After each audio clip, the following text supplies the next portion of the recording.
Hi, this is Gary Goodwin, founder of The Stuck Creative, and welcome. This is the place to come for quick tools, tips, and techniques for getting unstuck, getting projects started, and getting projects done. I spend a great deal of time and energy focusing and looking for patterns within myself, within the people I work with, within my the training that I receive, within observing, and reading the biographies and documentaries on artists and other creatives, and listening very carefully to the people who I work with in small groups. I look for patterns. Sometimes I find them, sometimes I don't. But in this case, I think I've found something of interest. Not only something that happens within most creatives, but it's something that we can do with. It's something we can use to get unstuck and move forward. This is not just for observation, but for action. I'm calling this new pattern creative instincts. And these creative instincts, I believe, are within all creatives. Some of these creative instincts, as I talk about them, are going to seem very obvious to you. You know them. You know them well. Those are the ones that are above the surface. But there are others that, for whatever reason, are submerged. Usually they've been out before, but when we get busy with other things, when we move away from our core creativity, they go below the surface. They're still there. Sometimes they're rumbling and influencing us, but they can be found and they can be brought up. And this bringing to the surface, I think, is crucial. In fact, to get unstuck, we will need to find, know, and use our creative instincts. Although my intention is to keep all these trainings short and quick, I do need to spend a little time going into the detail. So I've had to cut this into two parts. Part one is the introductory material that gives an overview of what are instincts and what are the creative instincts. Part two is all about, what to do with this information, how to find your creative instincts, how to bring them above being submerged, and how to make them very much part of your creative life. If for some reason these two parts don't appear together, you can always go to thestuckcreative.com and look under videos, and you'll see in the catalog there of Stuck Creative videos, both of them together, thestuckcreative.com.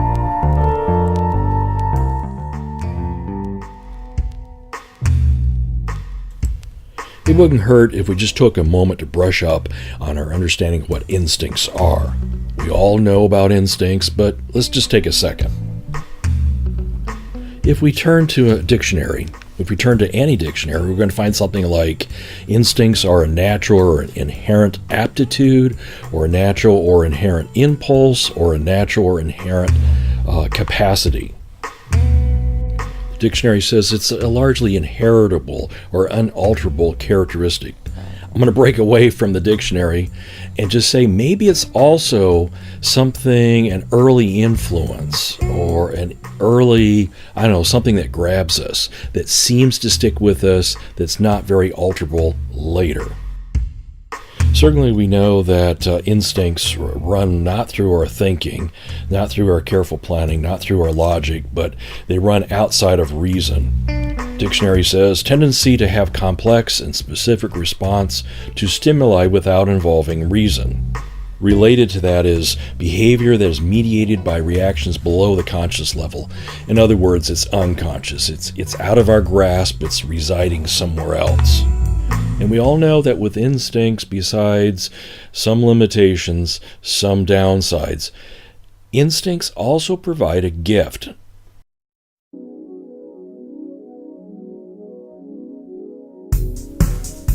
Instincts, when we're in touch with them and when they're flowing through us, certainly gives us a boost of energy.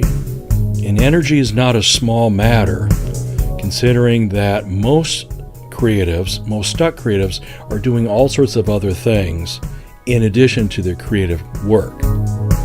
But beyond that baseline of physical energy or mental energy, I want to emphasize something that's not usually thought of when we're in the midst of high energy or even moderate energy. And that is, having energy gives us wings. It makes things, meaning that it makes things easier. That which was hard, which required a lot of willpower, a lot of staying focused, not scattered, of pushing ourselves, that goes away, magically goes away when we have the right amount of energy. The work can still be difficult, but it feels different, and that feeling is a big deal. Again, we are so busy with other things. There are so many good reasons why not to work on our projects. If we're energized and things are feeling, our load feels lighter, then the odds are we'll step into that work and we'll continue working. So energy is so important beyond just the physical or mental boost, but it allows us to get started and it allows us to keep going.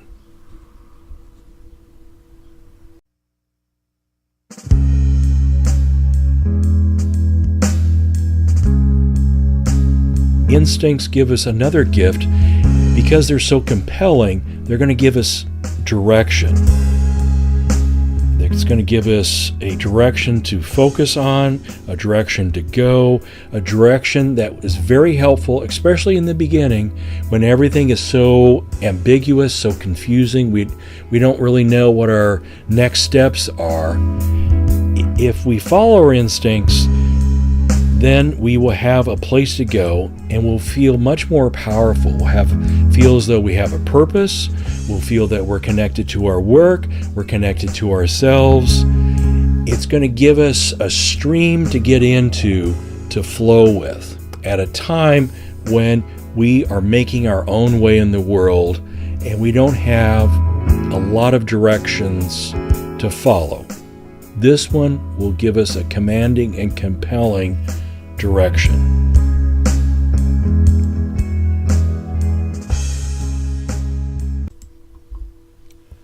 Instincts give us clarity, or at least a taste of clarity. If we can feel our instincts have been fired up, we can feel their certainty. We can feel their own form of clarity. They know what to do next or where they're leading to.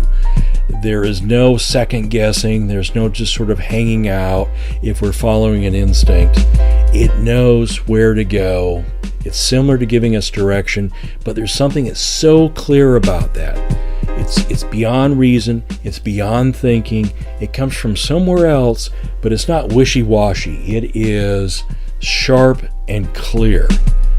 Again, these sort of attributes are especially important to the beginner or someone who needs to restart again. Clarity is a welcome gift, a welcome feeling, even if it's just a little bit, and even if it's something that feels as though it's outside of ourselves. Most of the day, and most of the time, we're in our heads. We're calculating, we're planning, we're trying to problem solve, trying to remember or figure out what are the next steps or what are the next best steps. We're making decisions, we're making comparisons. Instincts lies, as we talked about in the definition, is well out of that sort of thing. It's not in our head, it's in our body, it's in our energy, it's in our heart. So we get a different perspective outside of the carefully organized, thinking, calculating mind. We get to see our work and the world in a different way that we also can bring to our work later on. This will pop us out of our head, more into our hands and into our heart. And maybe out of that change of perspective, we'll see our project differently and much more powerfully.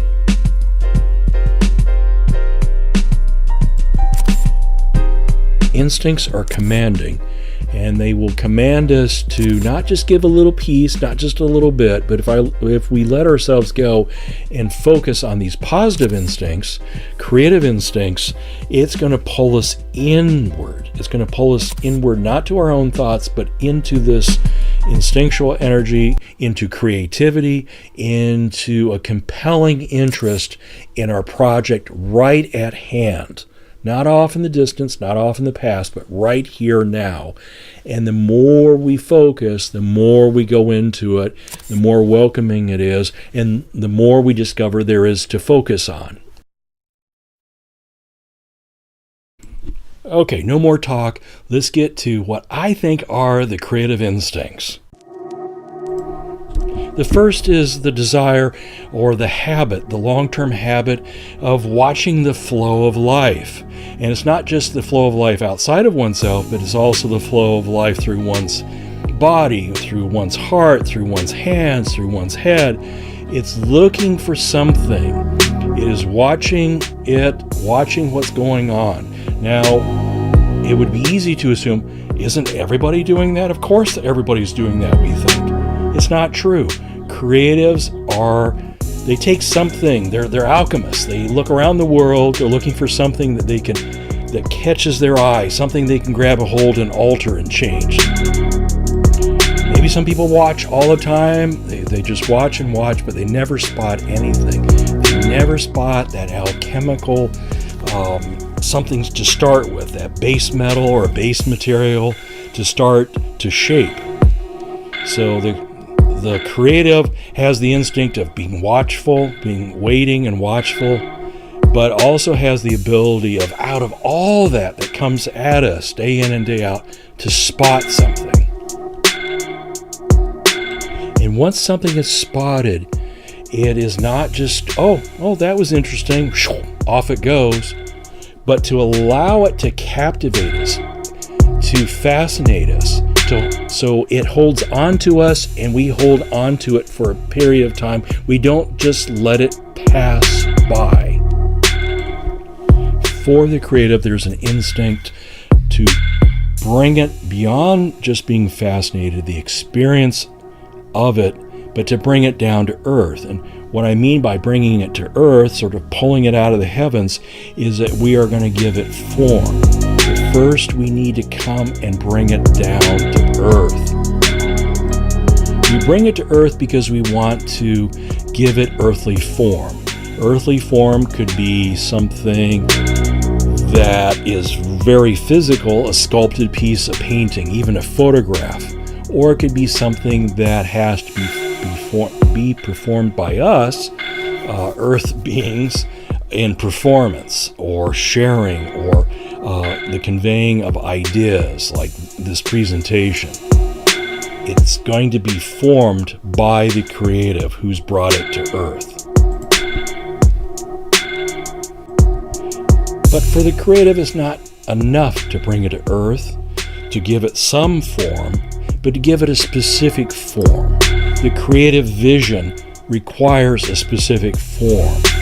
And beyond the creative vision is this instinct for refinement, of maybe pulling it towards the creative vision, actually trying to make it look like what's in our head and hearts, but saying that it's not quite right, or there's just not enough yet, or it needs something more. And I think of the sushi chef in Japan, who there's a recent documentary, who is decades later still refining how he prepares, how he picks the ingredients, how he prepares sushi, and how he presents it.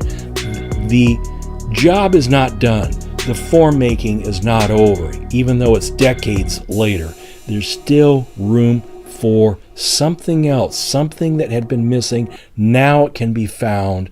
Now it can be added, if the creative stays at it. If it's refined, if it's gotten to the point, there's a creative instinct, and I think this one is what gets lost and why many of us get stuck or we don't follow through, and that's the instinct to complete a project, or to bring what we've been working on to a final form. And I'm amazed when painters are asked, well, how do you know your painting is done? Or collage or photograph, how do you know when it's done? And they will say, I know, I have this feeling, I just know when it's been completed. We won't have that if we don't hang in there and have this instinct and find this instinct for completion, of the snapping close of a joyful moment, but also a sad moment, but something about completion that I'm having a hard time to even being able to define or to convey. Alongside this instinct that travels very closely to it is an appreciation and a feeling for release, of releasing something that's completed, knowing when it's time, and maybe it's an excitement about what will be coming next. And for the creative, there will be another project, starting perhaps all the way back to the beginning of watching and waiting. But after all this hard work, all this driven by instincts as well as by judgment and by energy, it's time to get up again the next morning, figuratively or literally speaking, and to start this whole creative journey, this whole creative search and building and of alchemy again.